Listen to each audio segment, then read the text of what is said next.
things go wrong, they always seem to happen at once, and they just compound on top of each other. And it's pretty easy sometimes to feel beaten when you're faced with all those issues and all those problems, and they all hit you at the same time. But let me tell you, that doesn't mean give up. In fact, it means the opposite. It means it's time for you to fight harder, to dig in. It means it's time for you to go on the war path.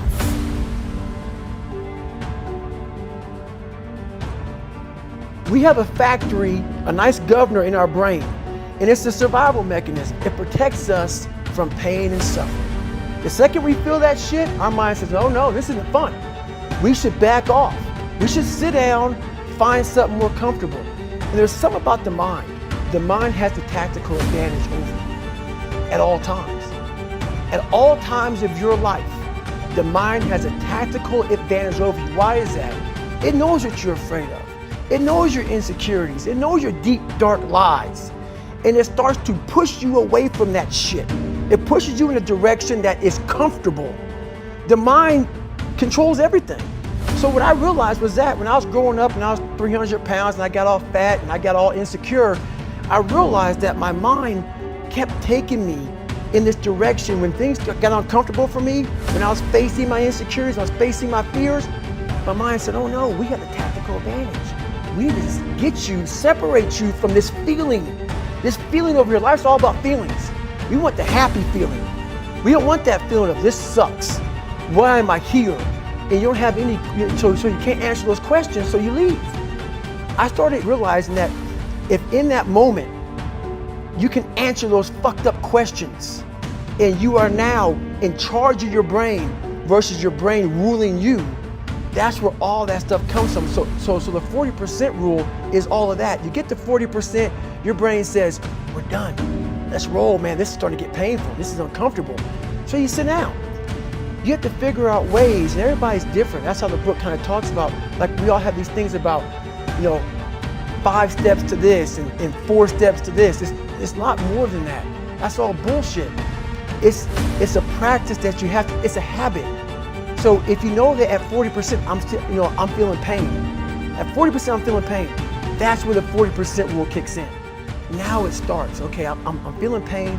My mind's saying all this shit to me. It's saying, get out of here, run, flee. The fight or flight kicks in.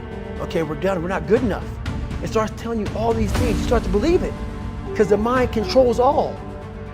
This is the time where you have to gain control back of your mind. It's okay, let me see if I can go 45%. And once you start giving yourself more and more hope and start realizing, okay, the mind starts to be, okay, what are you doing? We're supposed to be going right and you're going left. You start then controlling your mind. Start finding more in yourself, and then it goes from 40% to a lot further than that. But that's the start of it, though. Get to the spot where your mind is saying stop. Wherever that is, you gotta get there first, and then that's when that shit starts to work for you. You gotta control yourself in that moment. Tough times. This is what they do in our lives. They reveal what we are made of. But they reveal what we are made of. I will never know who you are until you go through tough times. I will never know what you are made of until you go through tough times. You will never know your true friends until you go through tough times. You will never know your true husband until you receive a message from the doctor that says there's no chance for you, of giving birth to children. You will never know his heart. You will never know. You will never know the wife that you have until you lose your job. That is when people are being revealed. Tough times, they reveal the true us. They reveal our true friends. They reveal what we are capable of. You will never know what you are capable of until you go through tough times.